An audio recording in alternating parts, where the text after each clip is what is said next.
welcome back to our channel. This is Toto Rivas. Hello guys, kailangan mag-unboxing tayo ng ating bagong scale or timbangan kasi nasira ang ating lumang timbangan. So ayan na guys, yung Cobra Maestro natin, ayan, binubuksan niya na ang ating bagong timbangan digital weighing scale. Ayan, bago natin bilhin guys.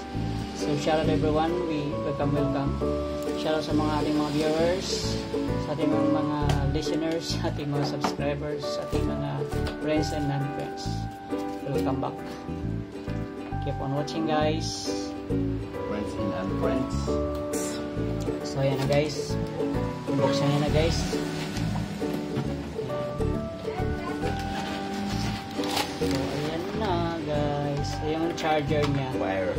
Yung charger tayo. Ayan, charger niya.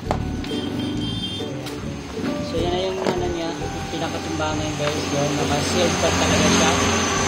So ayan na guys, kulay red po siya with silver ang niya, yung plate niya.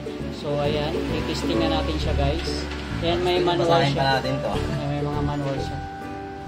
So ayan guys. Ayan, pinatanggalan natin yung plastic. So ayan.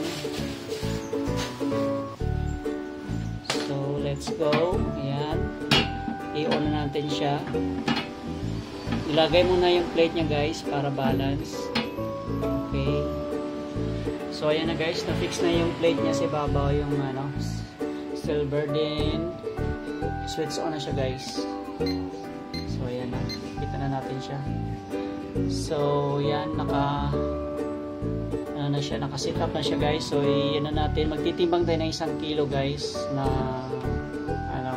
bali testing natin ng 1 kilong item. So gata ang ating napili na meron tayong 1 kilo. Kung tatama dito sa kanyang result kasi kung calibrated na ba ito. So 1,030 grams po itong ating ititimbang na item. So lagay natin yung presyo niya 140. So then guys, ito na yung ating items na isusubok sa kanya kung tatama o sasakto sa timbang. O tama guys, so binili ko doon sa palengke o sa tindahan 1,030 grams. So ibig sabihin calibrated siya. So yan, ang presyo niya is 140 per kilo. Ang total price niya is 144 pesos and 20 centavos. So that's it guys, ang ating bagong scales, accurate, calibrated. Thank you for watching. Sa iyo my next vlog. Kung bago lang guys sa aking channel, please don't forget to subscribe.